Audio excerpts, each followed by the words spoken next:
Ya baik lagi ya dengan T-Talks dari Sukor Sekuritas. Jadi malam hari ini seperti biasa kita akan ngobrol-ngobrol ya dengan influencer ya, atau bisa juga dibilang pelaku pasar modal, atau juga bisa dibilang community leader ya. Jadi malam hari ini kita berkesempatan untuk ngobrol dengan Arvin Honami ya teman-teman ya, Bro Arvin. Jadi kita juga udah sering nih ngobrol-ngobrol sama Bro Arvin, tapi buat teman-teman yang belum kenal nanti boleh aja langsung follow Instagramnya ya. Halo, selamat malam juga ya Erwin.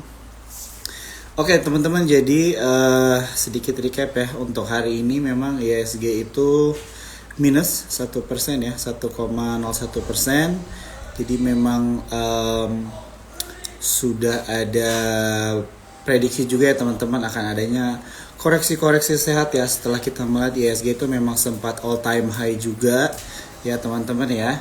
Jadi koreksi-koreksi ini juga bisa lihat dari ada beberapa data, contohnya Indonesia ya yang mengalami deflasi teman-teman ya secara month to month. Tapi ya secara month to month-nya itu Indonesia mengalami deflasi, tapi kalau misalnya secara year on year basis kita itu masih sama ya teman-teman ya. Dan kita juga ada di bulan September, di mana juga bisa dibilang bulan yang sangat penting buat kita ya, untuk menantikan keputusan The Fed untuk memangkas suku bunganya ya, karena memang dari awal tahun ya, atau mungkin bisa dibilang pertengahan tahun lah ya, bahwa The Fed itu akan memotong suku bunganya di bulan September ini begitu. Jadi ada beberapa sentimen global dan juga kalau dari regional ya teman-teman, dari Cina ya. Jadi dari Cina manufacturing itu bertumbuh ya, dari 49, something mereka naik ke 50,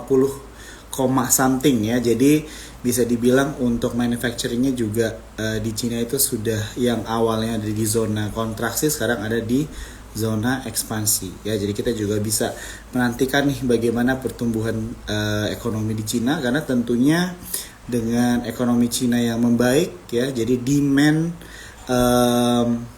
kebutuhan dari mereka juga itu akan bisa memberikan dampak yang positif ya teman-teman ya buat Indonesia ya. Apalagi mungkin juga di prospek untuk di sektor batu bara begitu ya, karena sektor batu bara ini adalah bisa dibilang Cina sebagai salah satu main trading partner kita juga begitu ya teman-teman ya. Nah tapi tentunya akan lebih menarik lagi kalau kita ngobrol langsung nih dengan Bro Arvin. Kita mau tanya-tanya langsung pendapatnya mengenai market kita saat ini seperti apa ya. Kita juga akan melihat nih prospek sektor batu bara dari Bro Arvin itu seperti apa, atau mungkin ada sektor-sektor lagi yang menarik ya. Dan juga kita akan membahas sedikit mengenai strategi nih investasi atau mungkin trading kita sampai akhir tahun ya teman-teman. Seperti biasa, kalau misalnya kalian mau bertanya silakan ya di comment section atau juga di question box-nya ya, karena kita berusaha selalu ya untuk TikTok ini tetap interaktif. Sip, Apa kabar Bro thank you. Arvin? Baik, baik. So Baik. far, okay. Ya udah lama juga ya ngobrol sama lu ya. Kapan ya terakhir? Apa masih bulan lalu ya? Rasanya udah cukup lama sih. Sudah cukup lama. Makanya 1,5 bulan yang lalu ya, waktu IHSG-nya jelek banget kalau nggak salah. Oh jadi sekarang, in another word lu bilang IHSG sekarang lagi bagus gitu ya, lagi menarik ya. At least sampai bulan Agustus kemarin bagus kan. Maksudnya Ya, IHSG-nya naik 10% gitu kan. ya, Ya ya, ya, harusnya all the company juga naik, ikutan naik gitu. ya, ya. Oke, first of all, thank you banget ya bro ya. Walaupun lu udah sering banget nih TikTok sama kita, ngobrol-ngobrol langsung. Tapi thank you banget buat waktu lu ya, udah diulangin untuk Thank you. ngobrol-ngobrol sama semua teman-teman yang nonton malam hari ini ya. Jadi mau kalian datang dari nasabah Sukor ya, atau yang disebut dengan Joint Troopers, atau mungkin followersnya Bro Arvin juga, atau mungkin teman-teman aja ya yang random masuk ke dalam Instagram Live ini, selamat datang ya. Jadi kita seperti biasa mau bahas-bahas mengenai pasar modal ya teman-teman ya. Recap sedikit karena memang IG Live itu kan less than an hour ya, cuma ya hampir sejam lah ya waktunya. Jadi mungkin Betul. kita akan coba bahas semuanya begitu ya, tapi mungkin tidak bisa terlalu mendetail juga. Tapi teman-teman di sini kita buka pertanyaan buat kalian kalau misalnya ada pertanyaan mengenai topik, atau juga mungkin saham-saham yang kalian sedang pegang gitu ya, ingin mendapatkan insight dari Bro Arvin. Boleh banget ya Bro ya? Boleh, Iya, boleh banget. iya.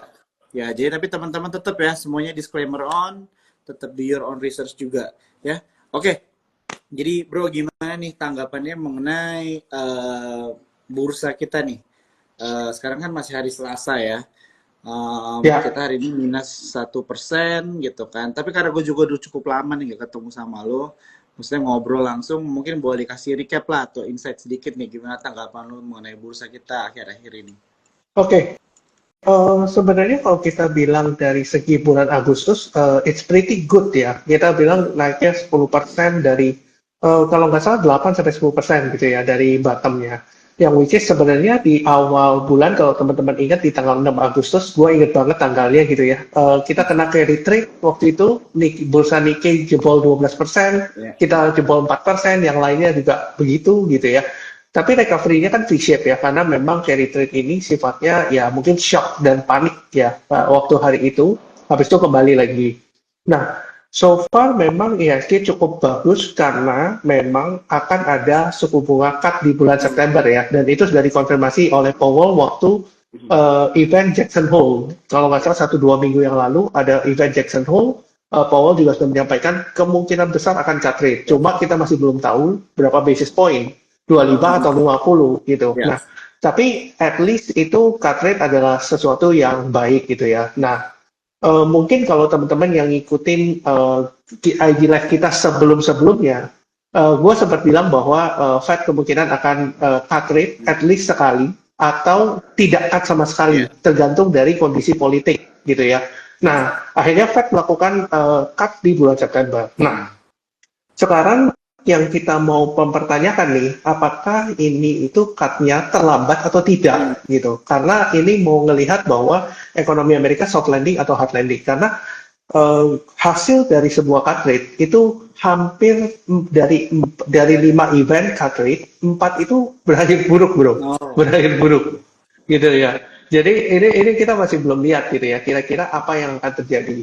Apakah kan Fed meeting itu tanggal 18 September ya, tanggal 18 September, which is masih 2 minggu dari sekarang. Dan kalau ya. kita mungkin agak sedikit cocokologi gitu ya, bulan September itu bulan yang buruk buat risky aset. Teman-teman boleh lihat kripto juga, saham US juga, saham Indonesia juga. Teman-teman bisa cek seasonality ya. Nah, Hmm. mungkin ini kan kenaikan kan sudah terjadi dari bulan Agustus ya, meskipun saham US pun juga sama Ya. gitu. Nah, apakah ini akan menjadi event sell on news dulu di bulan September? Ini yang kita mau lihat. Dan kita harus melihat perkembangan ekonomi US setelah cut rate ya, karena kita mau tahu ini beneran soft landing atau berujung hard landing. Tapi kalau melihat dari flow sekarang gitu ya, ini arahnya ke soft landing. Kenapa? Alasannya? Alasannya adalah kita bisa lihat bahwa US dollar rupiah sekarang sudah ada di level 15.500-an. Hmm. Dari awalnya 16.400. Berarti kan ada flow yang masuk. Ya. Dan gue ingat banget bonds itu ditawarin sekitar 20 triliun, oversubscribe sampai 100 triliun, which is 5 kali lipat lebih besar. Lalu inflow juga masuk di equity juga gitu. Biasanya kalau bond sudah masuk, equity nggak lama setelah itu. Mungkin sekitar sebulan atau sebulan setengah gitu. Nah, dari situ kita ngelihat memang pelaku pasar masih mengekspektasikan bahwa ini akan soft landing. Tapi sesuatu hal ekspektasi ini bisa berubah ketika nanti data-data berikutnya keluar. Makanya kita mesti ngelihat ini ke depannya ini apakah ekonomi Amerika menuju resesi atau seperti apa setelah terjadi Fed cut ini. Itu sih, bro. Oke, siap. Thank you banget bro ya untuk insight-nya. Jadi mungkin follow up question dari gue, bener juga sih gue sering denger ya beberapa kali, baca juga dan dengar dari orang selama ini ya berdasarkan historis ya kita kan ngomong selalu melihat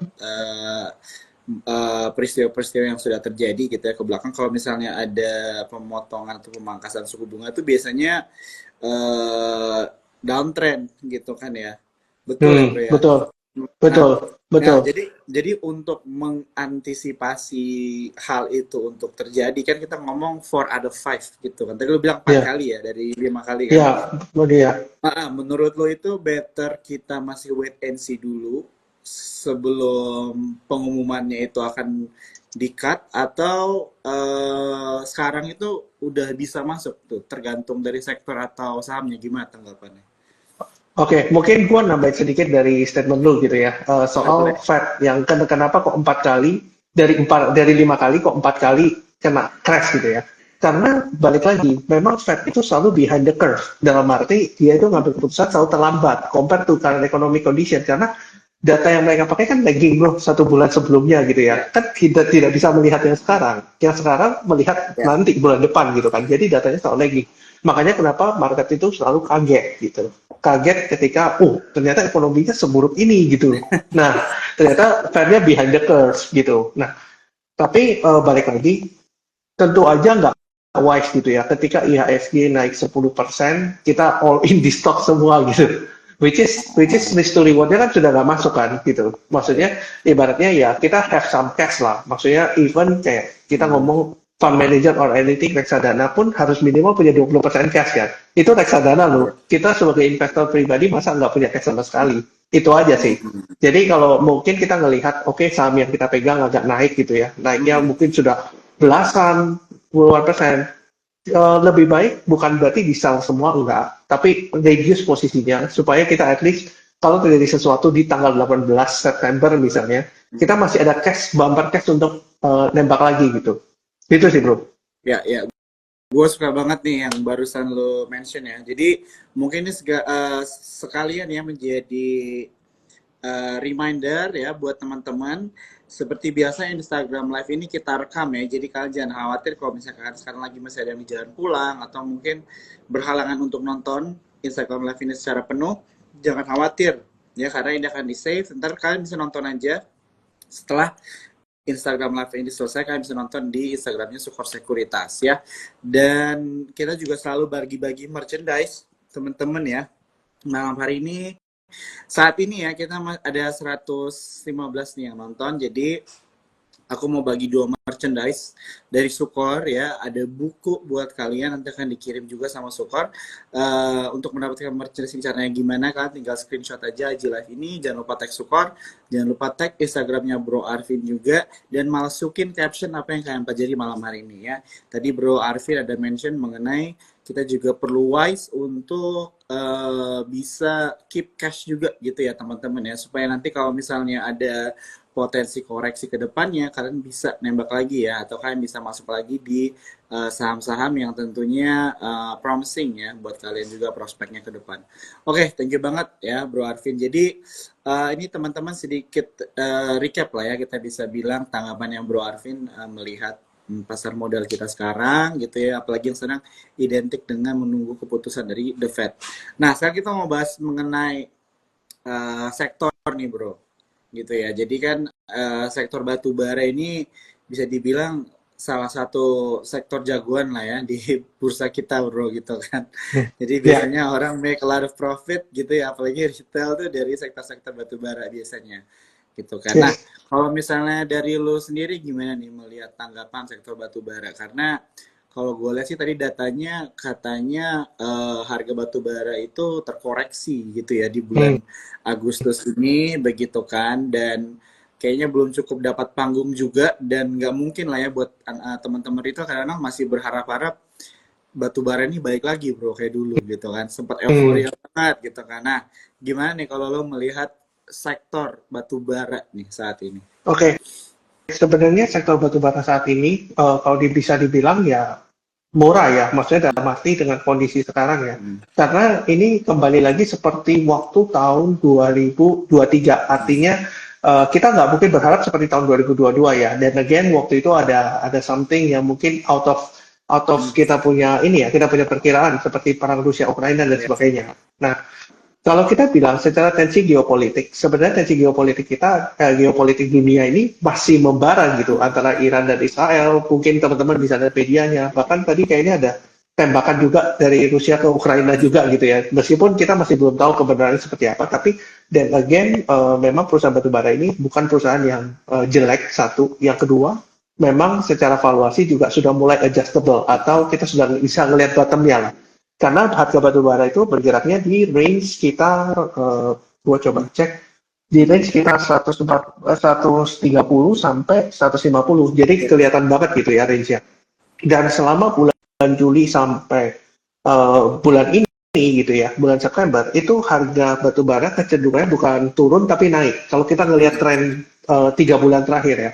cenderung naik gitu. Dan balik lagi kita harus ingat bahwa kita punya perusahaan batu bara itu banyak kan ekspornya ke China, bro. China, Hmm. India paling banyak gitu ya. Jadi kita sangat bergantung sekali dengan ekonomi kedua negara itu.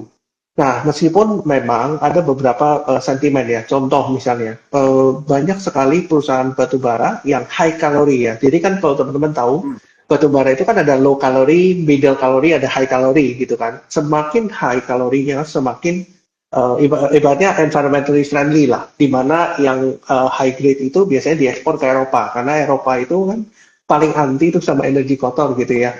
Dan kebanyakan tuh diserap sama negara Eropa. Nah, sementara emiten kita ada beberapa yang segmennya itu main di high calorie, ada yang main di low calorie. Nah, kenapa yang high calorie ini justru lebih menarik? Karena yang high calorie ini kita bisa bilang ketika high calorie ini diekspor gitu ya, itu banyak negara yang tidak bisa melakukan penjualan ke Eropa karena ada beberapa faktor. Salah satunya Rusia gitu ya. Rusia Hmm. itu kena ban, Hmm. dari coal-nya kena ban. Lalu Australia lagi mengalami lower production juga gitu ya. Hmm. Nah, Indonesia bisa memanfaatkan kesempatan ini sebenarnya. Cuma kita tidak ada chance untuk ekspor ke Eropa. Tapi kan kalau misalnya harganya naik karena seiring supply-nya decrease, berarti kan itu akan mempengaruhi perusahaan batubara yang memproduksi high calorie batubara gitu.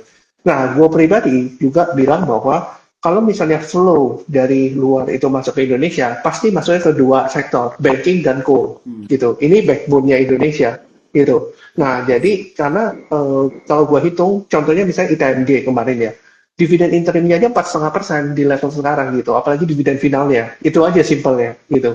Nah, begitu juga dengan perusahaan batubara yang lain, gitu. Nah, secara kita ngelihat beberapa perusahaan batubara itu sudah harganya bergerak naik ya, dan gue pribadi juga sudah ngumpulin batubara dari 1 bulan yang lalu gitu, karena gue tahu kalau flow-nya masuk ini pasti masuknya ke sini, kalau nggak coal ya banking gitu, karena bankingnya udah mulai pelan-pelan naik, coal-nya ketinggalan. Nah, coal ini juga bagi dividen juga gede gitu. Dan satu lagi, ekonomi China has been worsened for many years gitu. Nah, berarti kan kalau sudah di bawah berarti tinggal naik kan, bukan nggak mungkin turun lebih dalam Ya, gitu. ya. Apalagi ditambah stimulus-stimulus gitu. Jadi Hmm. logika berpikir gue seperti itu gitu. Jadi kalau ngomong bahwa 2023 mungkin gue nggak akan masuk di sana karena gue belum bisa melihat bottomnya batubara ini PI berapa. Tapi kalau sekarang mungkin akan lebih kelihatan, oke, ini kira-kira PI-nya berapa gitu. Hmm. Gitu sih kurang lebih. Oke, lu tadi ada mention udah mulai ngumpulin call. Lu nggak mau mention bro emitennya apa yang udah mulai masuk? Oke, sebenarnya gue Disclaimer, fokus ke disclaimer ya, emiten, disclaimer. disclaimer ya. Gue fokus ke emiten yang high calorie value. Hmm. ITMG salah satunya, itu high calorie. Hmm. Bumi high calorie juga gitu ya. Ada KPC soalnya di dalamnya, ada high calorie juga. Terus ada, gue lebih suka saham coal yang mungkin nggak terlalu dibahas orang ya. Contohnya BSSR, mungkin nggak banyak yang lihat, tapi itu naik terus perlahan gitu ya. BSSR tuh gue inget banget, gue ngumpulin tuh masih di kepala 39 kalau nggak salah, 39 atau 4.000, sekarang udah 5.000 lebih. Itu gue suka perusahaan itu karena satu memang dia bergeraknya di bidang coal, yang kedua mid to high calorie dia mainnya, yang ketiga barangnya tipis bro di pasar gitu. Gue Oh, lebih suka barang-barang yang seperti itu daripada mungkin let's say kita ngomong Adaro gitu ya, mungkin semua orang udah tahu, tapi BSSR mungkin eh, nggak banyak yang tahu gitu, dan kenaikan saham yang lebih tipis biasanya kenaikannya lebih masif daripada hmm. yang lain gitu. Mungkin seperti itu sih bro kalau gue milihnya. Oke, thank you banget ya, bro. Tetap ya teman-teman disclaimer, tapi di sini jadi ada bisa dibilang watchlist lah nih buat teman-teman ya untuk ikutan memperhatikan nih dulu ya kalau kalian tertarik. Mungkin teman-teman cuan trupos atau siapapun yang nonton malam hari ini mungkin boleh mention nih kira-kira dari kalian ada nggak yang pegang BSSR kali ya di sini, siapa tahu ada teman-teman yang punya juga gitu ya, karena mungkin dari kita juga aku yakin banyak ya teman-teman yang belum, jarang lah ya mendengar BSSR ini apalagi kalau ngomongin tentang sektor batu bara gitu kan. Yes. Nah bro, jadi kan mungkin penonton kita malam hari ini mungkin nggak semuanya udah lama gitu ya di pasar modal atau mungkin mengerti semua linggo dari um, inilah ya investasi di pasar modal ini gitu. Nah, jadi mungkin buat teman-teman yang baru nonton gitu ya, yang baru mulai trading atau investasi, mulai belajar-belajar analisa dan sebagainya, lu bisa jelasin sedikit nggak mengenai sektor batu bara yang disebut sebagai sektor cyclical gitu kan katanya. Jadi Hmm. memang sektor ini itu kan up and down lah ya, tergantung dari musimnya juga begitu kan. Tapi mungkin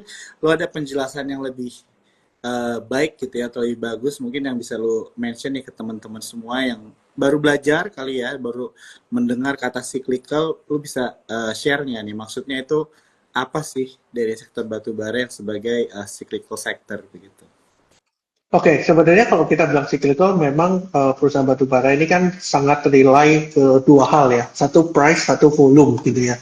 Jadi price-nya ini tergantung dari kalau kita bilang batu bara kan berarti banyak digunakan di manufacturing. Berarti kalau manufacturing-nya pada jalan, artinya kita punya coal itu bakal dipakai. Tapi kita dipakai di negara-negara yang mungkin secara ESG concern atau mungkin teman-teman yang nggak tahu environmental, social, and governance itu ibaratnya tidak terlalu ketat. Kalau kita bilang Eropa dan Amerika, mereka very strict. Makanya kenapa kita banyak ekspornya ke China dan India. Kalau kita bilang cyclical, maka kita tahu bahwa pergerakan harga batu bara itu akan mempengaruhi kinerjanya, gitu. Jadi kita bisa bilang kalau misalnya harga batu bara jelek banget gitu ya, perusahaan batu bara juga pada jelek gitu. Tapi kalau harga batu bara bagus, perusahaan batu bara juga akan kinerjanya bagus gitu. Nah, depends on ketika kita masuk itu, ketika pas harga batu bara tinggi-tingginya, atau pas lagi rendah kita baru beli gitu. Makanya kenapa mungkin gue bisa asumsikan gitu ya, mungkin banyak orang yang bilang, oke, invest di perusahaan yang PI-nya rendah gitu, misalnya contoh ya. Nah, banyak orang ibaratnya ketrik gitu, waktu tahun 2022 bro. Teman-teman ingat nggak kalau harga PI-nya ITMG dan sebagainya itu di bawah 5 kali semua, waktu harganya di atas gitu. Padahal kan yang harus dilihat sama investor itu ada forward PE gitu. Forward PE artinya yang ke depan nih seperti apa setelah ke depan gitu. Karena kalau mengacu pada PE, teman-teman akan nyangkut di atas karena beranggapan oh ini PE-nya murah nih. Oh ini waktunya invest gitu. Padahal perusahaan cyclical itu tidak boleh ibaratnya tidak disyaratkan untuk invest ketika PE-nya rendah. Hmm. Justru lu invest ketika PE-nya tinggi karena price-nya lagi rendah, earnings-nya lagi bagus gitu. Hmm. Jadi ibaratnya lu kebalik nih cara mikirnya. Karena kalau misalnya yang tidak cyclical mungkin PI rendah oke. Tapi kalau yang cyclical itu justru lu cari yang PI tinggi, berharap nanti ke depannya PI-nya jadi rendah gitu. Gitu sih, Bro. Gue suka banget nih penjelasannya nih ya buat teman-teman mungkin ya yang baru-baru belajar juga. Ya, atau mungkin buat anyone ya. Jadi P itu price ini ya, earning ya, Price to earning ratio. teman-teman. Ya, price earning ratio. Jadi tadi yang dimensi sama Bro Arvin itu kadang-kadang kita ngelihat di saat harganya murah gitu ya, Bro ya. Ya kan? Betul. Ya, Kita ngelihat padahal PI-nya rendah. iya, P-nya rendah. Padahal yang dicari kalau misalnya lagi tinggi karena price dibagi earning ya teman-teman ya. Berarti kalau misalnya PI-nya itu tinggi, berarti dia earningnya yang lebih lebih besar dibandingkan daripada price-nya Iya, gitu ya. betul, betul, Hmm. betul. Tapi ke depannya kan orang akan memvaluasi sebuah perusahaan kan pasti dari forward ya, bukan Ya, dari ya, sekarang betul, gitu. betul, betul, Jadi betul. jadi laporan keuangan tuh pasti lagi gitu. Makanya kenapa kita harus forecast ke depannya seperti apa. Kalau forecast ke depannya bagus gitu ya, price-nya tetap, earnings-nya naik tinggi, ya pasti PI-nya jadi rendah berikutnya gitu kan. Ketika PI-nya rendah berikutnya, apakah dia bisa mempertahankan di PI rendah berikutnya lagi gitu. Itu sih yang kita pertanyakan. Oke, wah ini menarik nih ya teman-teman ya. Jadi jangan lupa ya teman-teman kalau kalian mau merchandise menariknya masukin caption apa yang kalian dapat dari malam hari ini ya. Jadi ini mungkin bisa menjadi sesuatu yang kalian dapat ya dari obrolan kita malam hari ini. Oke, di sini banyak banget ya, belum mulai pertanyaan-pertanyaan teman-teman ya. Kita akan jawabin semuanya teman-teman ya sebisa mungkin ya teman-teman ya. Jadi mungkin dari gue satu dua pertanyaan lagi aja kali ya bro ya. Boleh. Ya, karena waktu kita tinggal 20 menit ya, 24 menit lagi. Jadi, oke. eh Mungkin gue keluar dikit kali ya, bro, dari sektor batu bara ya. Karena ini mostly pertanyaan teman-teman juga di ranah sektor energi juga. Nah, jadi tadi kita udah bahas mengenai market, begitu ya. Lo udah mention mengenai suku bunga juga, kita udah bahas sektor batu bara.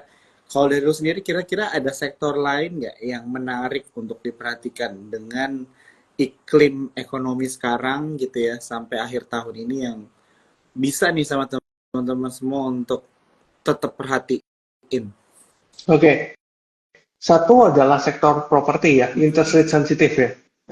Jelas memang kita ini sudah nunggu dari gua mention soal properti itu dari 2021 bro, dan nggak kejadian sampai berikut-berikutnya. Nah ini baru kejadian nih, ya kan? Jadi dari bulan September. Jadi beberapa perusahaan properti itu kan sudah pada naik ya. Gua nggak talking about Pani ya, karena Pani is an outlier. Tapi yang kayak BSD dan teman-temannya Sumarekon mungkin itu lebih menarik untuk kita perhatikan. Itu satu. Yang kedua, eh, memang perusahaan properti itu kinerjanya sudah mulai membaik semenjak tahun lalu sebenarnya. Cuma nggak dapat angin bro, karena suku bunganya tinggi. Iya, Gitu, iya. nggak dapat panggung lah ibaratnya. Nah, sekarang kalau kita melihat, mungkin saran dari gua, mungkin incar perusahaan properti yang segmennya mid-high, middle to high, Oh, karena middle to high. mid to high. Jadi misalnya kayak BSD itu kan mid to high, Sumarekon itu mid to high. Jadi itu biasanya karena purchasing power masyarakat Indonesia yang paling besar sekarang itu di mid to high. Sementara mid to low ini yang kena banget nih karena ada beberapa kebijakan yang biaya-biaya seperti tapera dan sebagainya. Pasti mereka akan doing saving more untuk supaya supaya mereka nggak akan mikir ke sana dulu lah. Mereka pasti mikirnya ke kebutuhan pokok dulu. Tapi kalau yang mid to high, mereka ibaratnya dengan kenaikan harga bensin dan sebagainya itu cuma sekian persen daripada income mereka. Jadi mereka bisa invest on property and stuff gitu. Nah, balik lagi secara kita bilang memang kalau properti, kenapa kok pada saat suku bunga tinggi, kenapa kok kinerjanya nggak turun? Karena yang perlu teman-teman tahu bahwa perusahaan properti itu kan banyak ibaratnya banking yang nyediain KPR ya ibaratnya. Nah, ketika dia nyediain KPR, itu ibaratnya ngasih promo dan sebagainya gitu loh. Jadi mereka itu bisa pindah ke tempat lain gitu. Nah, itu secara fundamentalnya gitu. Jadi misalnya, oke, Bank A bisa ngasih sekian persen. Nanti kan ada fixed dan floating kan. Ibaratnya ada fixed rate dan floating rate kan. Nah, nanti ada bank lain yang bisa menawarkan fix lagi mirip-mirip nih bunganya dengan yang sebelumnya. Makanya kenapa gue bisa bilang bahwa kalau dibilang apakah interest rate daripada bank untuk KPR itu akan jadi floating, menurut gue tidak. Karena orang itu punya banyak sekali opsi. Makanya kenapa kinerja perusahaan properti itu tidak turun ketika suku bunga tinggi. Nah, permasalahan dari perusahaan properti itu adalah dua concernnya. Satu adalah ekonominya yang bagus gitu ya, ekonominya yang oke. Yang kedua adalah pertumbuhan populasi gitu. Kalau pertumbuhan populasinya bagus ya masih growing kan, pasti demand for property juga akan growing. Jadi kalau gua bilang sih seperti itu. Jadi kalau gua ditanya gitu ya, apakah milih perusahaan apa ya properti. Kalau tech ini yang mungkin banyak orang kan juga, ini tech nih gitu. Tapi tech sendiri kayaknya harus sedikit milih-milih gitu. Karena ada beberapa perusahaan yang mungkin tidak akan perform, atau mungkin ada perusahaan yang akan perform dan sebagainya. Jadi mungkin kalau menurut gua, for tech, choose the big names aja gitu. Atau yang mungkin prospek kinerjanya lebih baik. Banyak orang yang bilang bank digital gitu kan. Contohnya bank digital misalnya. Bank digital itu kan kejadiannya tahun 2021 bro. Kejadiannya tahun 2021 yang naik tinggi itu ya. Itu kan karena memang ada adjustment terkait ini peraturan OJK ya, yang bank minimal bank equity 3 triliun. Nah, itu bikin perusahaan bank-bank mini terutama terbang kan. Tapi orang itu masih melihat kondisi sekarang itu akan balik seperti tahun 2021, seperti call sekarang seperti tahun 2022 gitu. Nah, kalau menurut gua hype di sana itu tidak akan terjadi lagi seperti tahun 2021. Tapi ada kenaikan, yes, mungkin akan ada upside. Tapi balik lagi, semua yang akan biasa adalah kinerja. Jadi setelah right issue selesai, corporate action selesai, berarti kan orang akan melihat, oke, setelah lu right issue, gimana nih performa lu berikutnya gitu. Ini yang dilihat. Makanya kenapa menurut gua lebih baik choose the big names gitu untuk tech ya. Untuk property, choose the mid-high segment gitu. Mungkin seperti itu, bro. Oke, ya gue setuju ya mengenai yang tech ya, apalagi kayak contohnya bank digital itu bisa dibilang juga banyak investor itu belajar lah ya. Dulu kayaknya 2021 itu lebih banyak menjual prospek kali ya bro ya, tapi makin kesini kita lihat kan kinerja ya yang sangat diperhatikan begitu ya. Apalagi Betul, ada istilahnya juga seleksi alam juga ya bro ya, lama-lama bank digital kan juga bisa langsung aja dicaplok sama bank besar gitu ya. Jadi kayak betul.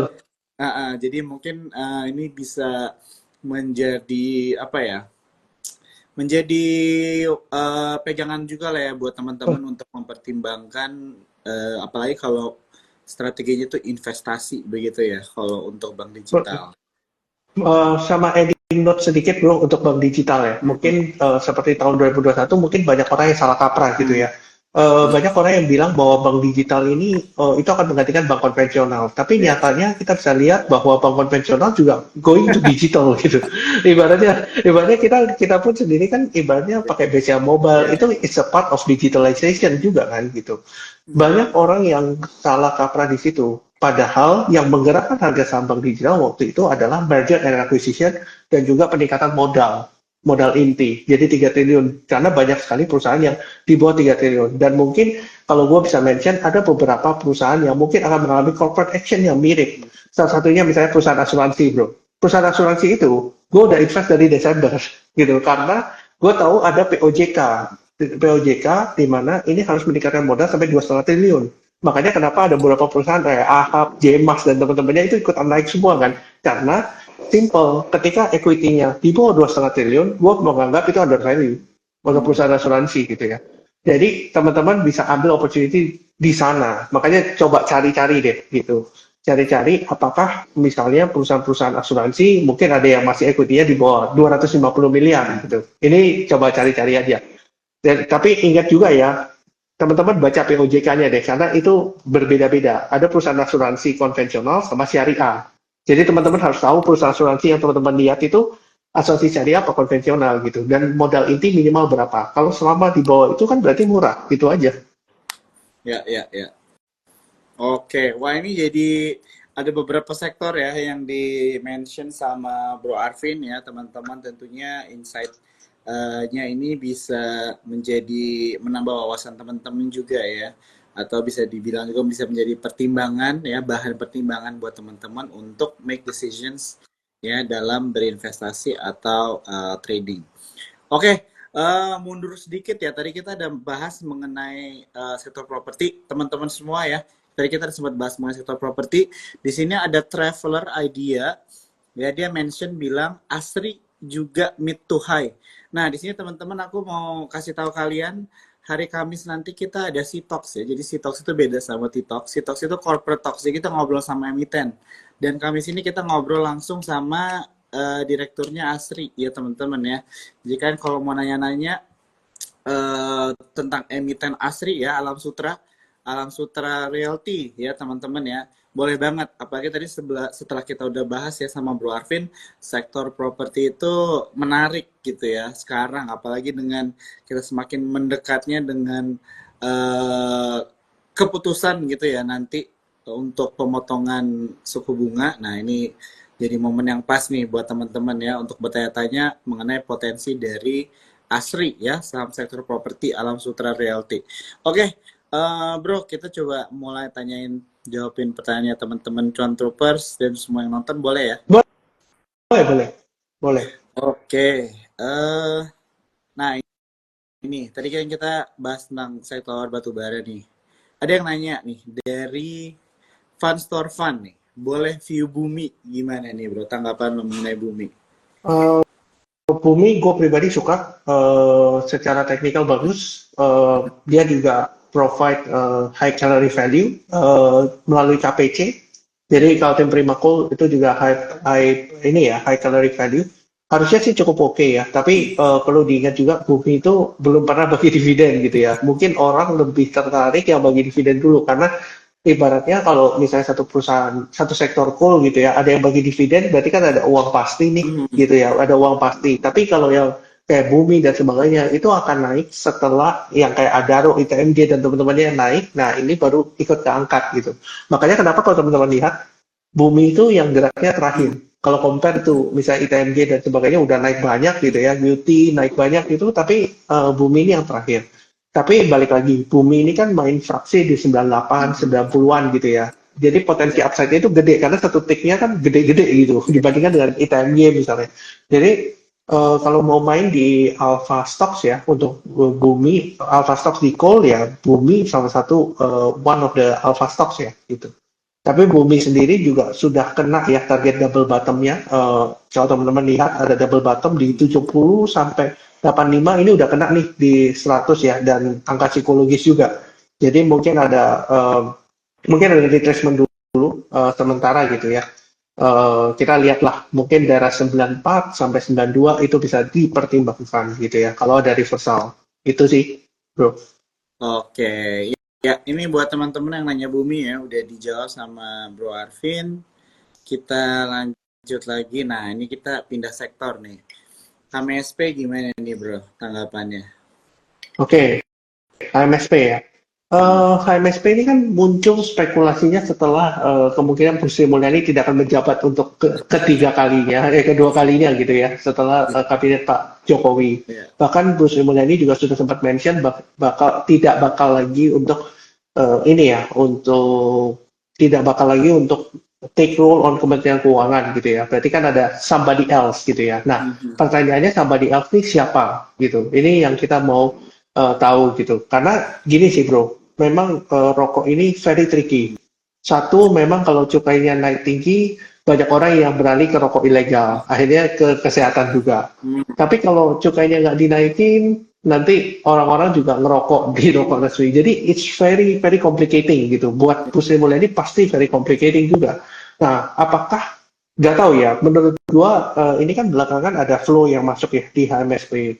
Mungkin ada spekulasi ke arah sana, atau cukai itu nggak dinaikin, atau naikinnya nggak sebanyak sebelumnya. Karena Bu Sri Mulyani ini uh, very ini ya, gue bisa bilang very agresif on cukai rokok gitu, terutama gitu ya. Nah, tapi balik lagi, ada beberapa cukai lainnya yang mungkin lebih concerning. Contohnya misalnya gula. Gula itu lebih concerning loh bro daripada rokok gitu. I think dengan cukain gula itu lebih banyak dapatnya daripada cukai rokok gitu. Apakah cukai gula ini lebih digunakan untuk bisa offsetting yang rokok? Karena balik lagi bro, rokok ini itu pengambilan tenaga kerjanya gede. Kalau terutama rokok linting ya, itu gede banget gitu. Nah, kalau misalnya dikasih cukai terus, gitu ya, ya lama-lama nggak bisa jualan kan gitu. Iya, jadi doing efficiencies kan. Jadi it's very very complicating untuk rokok ya. Makanya mungkin ini analisa gua ya, mungkin bisa salah. Mungkin kenapa kok diintroduce sugar tax juga gitu untuk mengoffset yang rokok. Di satu sisi juga bisa mengurangi dampak kesehatan karena pemakan gula lebih banyak daripada pemakan rokok gitu. Dan gula itu very very ini juga very concerning in health. Very bad juga, gula itu very bad juga dan itu juga akan mempengaruhi ini bro untuk social assistance ya, terutama di BPJS kesehatan. Ini kan concern gula ini kan bisa bikin berat biaya BPJS kesehatan dan sebagainya gitu.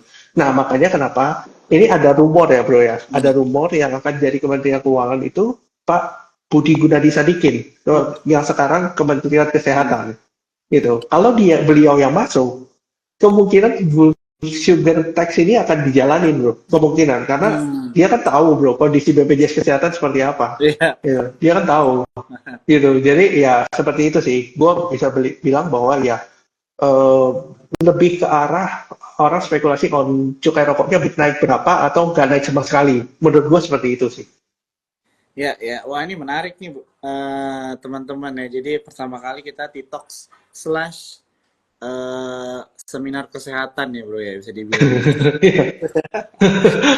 Ya karena gue aja nggak tahu yang mengenai ini ya cukai gula tuh gue baru tahu. Kalau ternyata lumayan juga ya. Iya. Ya, jadi karena mungkin teman-teman di sini juga udah pada tahu kali ya. Karena katanya kan sugar itu actually more addictive than nicotine and cocaine teman-teman ya. Karena kalau mau dilihat nggak semua makanan itu kan ya nggak mungkin ada nikotinnya ya kalau makanan ya. Tapi kalau sugar itu di setiap makanan itu ada ya teman-teman ya di sini ya. Apalagi kalau misalnya kita lihat sempat kemarin ada berita yang anak-anak kecil remaja udah mulai cuci darah gitu bro ya. karena Iya, banyak betul. minuman kemasan dan sebagainya ya. Belum tahu sih faktanya gimana di lapangan, tapi itu yang kita lihat di sosial media. Jadi mungkin ini wake up call juga ya buat teman-teman untuk menjaga kesehatan juga kali ya. Ya, ya, Betul. ya. Oke. Jadi ini udah menjawab ya HMSP. Tanggapannya gimana dari Bro Arvin ya? Tadi udah dikasih overview-nya juga mengenai sektor kesehatan. Oke, kita lanjut lagi Bro ya. Ada yang nanya, nah ini, ADMR view-nya gimana ya? Karena lumayan lama sideway-nya. Ya, ATMR ini kan bergerak di coking coal ya, atau kita bisa bilang dia bikin smelter aluminium ya. Kita kalau melihat bahwa ya kita ngomong misalnya smelter aluminium kan demandnya dari China kan, steel kan. Nah, sekarang aja perusahaan steel di China lagi struggling bro, gitu. Ya otomatis demand for coking coal juga ikut turun kan, gitu. Jadi gue sih lagi nggak melihat ADMR sebagai something yang menarik for now, karena balik lagi permintaan akan steel di China itu cenderung turun juga, dan juga memang kita melihat bahwa kebanyakan itu masih masih dumping lah ibaratnya untuk steel gitu. Makanya kenapa gue belum melihat ADMR sebagai sesuatu yang menarik untuk sekarang, karena itu tadi sentimennya masih tidak terlalu baik dan juga sideways kan. Sudah sideways lama banget gitu. Jadi ya kalau daripada gitu kan mending cari yang lain. Menurut gue seperti itu. Mending kalau daripada ADMR ya bro, mending Adaro daripada ADMR ya. Gitu. Menurut gue seperti itu. Oke, oke, siap. Iya, udah dijawab ya tadi yang nanya. Em, kita lanjut lagi. Ini ada lumayan banyak nih yang nanya ABMM, bro. Mungkin bisa di-share sedikit nih pendapatnya mengenai Oke. ABMM. MM, oke. Oke, jadi ABMM ini buat gua nggak tahu teman-teman tahu apa enggak. Tapi games ini kan salah satu yang naiknya signifikan. Dalam waktu seminggu naik 100% gitu ya. Jadi sebenarnya gua sempat ini bro, sempat sharing juga di story gua kalau games ini. Jadi gua nggak mention nama kodenya, Oh, gua cuma mention gambarnya. Gue cuma mention gambarnya doang. Oh ini catnya games gitu. Tapi gue nggak ngomong kodenya karena takut dikira pom-pom kan gitu. Jadi gue cuma nulis, oh ini games ini menarik nih, gitu. Jadi gue call games itu di 9.000, gitu, 9.000. Dan naiknya kan, ya gue pribadi juga nggak nyangka bro. Maksudnya 3 hari itu langsung beng, beng, beng, langsung 18.000 kan tertingginya gitu. Dan sekarang mulai retrace di 13,5. Nah, tapi my point is, kenapa kok ABMM waktu itu juga naik? Karena for your information, games itu dimiliki oleh ABMF 30%. Which means kalau gamenya naik, ABMF valuasinya ikut naik. iya. Gitu aja. Karena dapat sentimennya lah, ibaratnya gitu. Nah, jadi kalau buat teman-teman ya, kalau gue pribadi juga very concerning ya, kalau misalnya baru mau masuk di sekarang gitu. Menurut gue nunggu koreksi yang agak sedikit lebih baik gitu ya, daripada ngambil di sekarang sign kondisi lebih baik, karena supportnya sih lumayan jauh ya bro. Supportnya itu di 43 soalnya, 43 atau 41 gitu. Gua masih belum tahu ini mantulnya di mana. Itu sih bro. Tapi so far is a good company, valuation juga tidak mahal. Jadi ya salah satu yang cukup oke lah. Dan dia bergerak di kontraktor batu bara ya bro, bukan batu bara ya. Bukan di batu Gitu. baranya ya teman-teman ya. Oke, siap. Thank you bro ya untuk penjelasannya untuk ABMM. Tadi teman-teman yang nanya ya udah dijawab. Di sini aku lihat pertanyaannya ada beberapa dari kalian yang masih nanya mengenai saham Bumi ya. Tadi Bumi itu udah dijawab sama Bro Arvin ya. Jadi kalian nanti bisa nonton aja ya rekamannya karena Instagram Live ini direkam. Karena nanti ada beberapa poin-poin juga yang mungkin kalian tadi miss gitu ya mengenai insight Bro Arvin ya mengenai market kita sekarang ya mengenai sektor batu bara. Bahkan tadi ada sedikit ini ya bocoran saham yang udah mulai ditabung nih ya Bro Harvin walaupun tetap disclaimer on ya teman-teman ya. Jadi kalian bisa nih ya nanti nonton lagi aja dari awal ya buat kalian yang telat ya nontonnya ya. Oke, kita lanjut lagi. Ini ada yang nanya kalau untuk Antam gimana Kak nih? Pertanyaan dari Agustinus Chris. Oke, Antam ya. Mungkin banyak orang yang bilang Antam ini perusahaan emas gitu ya. Tapi gua nggak tahu apakah teman-teman masih relate ke zaman itu ketika teman-teman tahu bahwa Antam itu perusahaan emas. Tapi balik lagi Antam itu sekarang perusahaan nikel. Oke. Jadi Antam ini kebanyakan itu, oke, dia memang salesnya banyak dari emas. Tapi secara margin sangat tipis karena dia ibaratnya cuma trading, emasnya itu cuma trading, jadi dia ngambil spread kecil banget. Nah, sementara dia itu lebih banyak di nikel, jadi kemungkinan sentimennya itu mirip Inco, jadi lebih mirip Inco daripada lebih mirip BRMS misalnya, gitu ya, lebih mirip BRMS. Nah, jadi lebih mirip Inco. Nah, Antam sendiri, kalau kita melihat kemarin kan terjadi buangan di MSCI ya, jadi dia masuk dalam exclusion. Antam sendiri kalau dia tidak bisa bertahan at least di atas 1350, maka dia akan ngejar level 1270. Kalau dia nggak bisa kuat lagi, berarti ke 1180 sih. So far, secara time frame besar downtrend, secara minor time frame masih uptrend selama dia tidak break di bawah 1285 gitu bro. Itu untuk Antam. Oke, sip. Untuk Agustinus Chris sudah dijawab ya pertanyaannya mengenai Antam. Oke, kita coba ambil satu lagi nih ya pertanyaan dari teman-teman kita yang nonton malam hari ini. Coba nih kita lihat. Ada yang nanya tadi, ini ada teman-teman yang nanya juga BBB ya. Tadi secara general Bro Arvin udah mention ya mengenai sektor bank digital ya. Jadi teman-teman bisa nonton juga dari awal ya. Oke, ini ada yang nanya WiFi bro, WiFi. Oke, WiFi ya. WiFi ya, itu salah satu perusahaan yang kita bisa bilang micro caps ya. Kemungkinan kalau naiknya signifikan begini bukan karena fundamental gitu, lebih karena corporate action I think. Gitu. Kayaknya mau right issue deh, kalau nggak salah ya. Kalau nggak salah mau right issue juga. WiFi itu ada double bottom ya, sudah breakout juga, sudah bertahan di atas 260. Selama dia masih ketika retrace itu tidak turun di bawah 260, I think masih bisa dipertahankan. Tapi kalau misalnya sudah breakdown, berarti dia akan koreksi lebih dalam lagi gitu ya untuk WiFi ya. Not much to say karena memang perusahaannya micro caps secara fundamental gue nggak bisa nilai juga gitu ya. Jadi lebih cara corporate action aja sih untuk WiFi. Oke, sip, udah dijawab ya untuk WiFi. Nah ini gue mau masukin cepet nih, menarik nih. Menurut lu kalau Garuda gimana bro? Gia nih, ada yang nanya nih.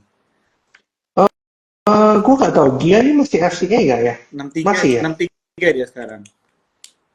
Oke, tapi FCA ya bro ya kayaknya. Masih ya? Kayaknya masih sih ya. Masih ya. Sebenarnya gini sih bro, untuk Gia sendiri ya, ini kan cuma berharap satu hal aja, Gia ini bisa di take over sama siapa? Karena terus terang berdasarkan armada, Gia itu armadanya udah nggak banyak. Kalau teman-teman ikutin ya, misalnya contoh teman-teman mau beli tiket pesawat gitu ya, misalnya domestik gitu, jarang banget pesawat Garuda sekarang. Oke, Citylink mungkin masih banyak, tapi Garuda nggak segitu banyak. Terus penerbangan internasional juga jarang. I think gue terakhir ke luar negeri, gue banyak kan pakai SQ deh bro, daripada Garuda gitu. Karena mungkin timingnya nggak pas atau mungkin banyak dari Jakarta. Karena gue pribadi kan domisili Surabaya kan, which is lebih gampang untuk nyari tiket SQ daripada tiket Garuda gitu. Nah, jadi gue ini cuma bergantung dari Gia itu bisa diselamatkan kalau ada merger and acquisition. Nah, masalahnya siapa yang merge, siapa yang acquisition gitu. Nah, kemungkinan terbesar kan mungkin ada teman-teman kalau ingat rumornya di luar sana di berita itu ada perusahaan dari Arab ya kalau nggak salah, I don't know if I'm not mistaken itu Etihad salah satunya yang bidding. Yang kedua adalah SQ karena gini bro, gue memperhatikan dia ini lagi kerjasama very closely with SQ. Kenapa gue bisa bilang begitu? Karena SQ ini lagi bisa convert miles ke Garuda miles, begitu juga sebaliknya. Gitu. Nah, apakah ini one part of the corporate action that they want to achieve gitu? Nah, ini yang kita masih belum tahu. Karena kalau misalnya maskapai sama-sama maskapai, mereka nggak mau bro transfer miles begitu aja. Pasti ada sesuatu di belakang yang akhirnya mereka mau transfer miles. Nah, karena Garuda terus terang sulit sekali untuk diperbaiki kalau misalnya tidak ada merger and acquisition itu satu. Yang kedua, manajemennya harus dirombak total gitu. Itu ini yang harus diperbaiki sih dari memang I don't know mungkin most of the BUMN ya hampir semua seperti itu kecuali banking sama coal company karena dia cash cow company kan gitu jadi yang bagi dividen kan mereka tapi kalau yang ibaratnya yang tidak bagi dividen nah itu banyak banget yang harus di restructuring termasuk konstruksi kan bro konstruksi kan kemarin kan sudah ada mulai merger kan gitu PT PP sama Wika Jadi udah mulai ibaratnya di slim lah gitu, karena banyak banget deteksi dan komisaris yang merangkap di induk usaha dan anak usaha. Ini kan tidak baik gitu. Jadi misalnya dia di Gia terus bikin another company gitu, dia direksinya juga gitu kan, itu nggak efisien gitu. Makanya kenapa harus di streamline lah, dan pekerjaan itu tidak mudah. Gue terus terang pasti nggak mudah, karena ini kan udah pekerjaan lama yang 20 tahun tidak dikerjakan, terus lu berharap dalam 5 tahun harus beres semua, which is nggak mungkin gitu. Pasti butuh waktu gitu. Itu sih. Oke, wah udah gak kerasa ya bro ya waktunya. Thank you banget nih Bro Arvin Thank ya you. untuk insight-insightnya. Teman-teman semua, thank you ya yang udah berpartisipasi dan nanya-nanya. Dan buat kalian mungkin yang ada bertanya belum kejawab, mungkin sudah dijawab ya teman-teman ya pertanyaannya, tapi di awal dari IG Live kita ini. Tapi buat teman-teman yang belum kejawab lainnya, mohon maaf ya, nanti di next TikToks-nya nanti kita akan coba lagi ya untuk menjawab pertanyaan-pertanyaan kalian semua.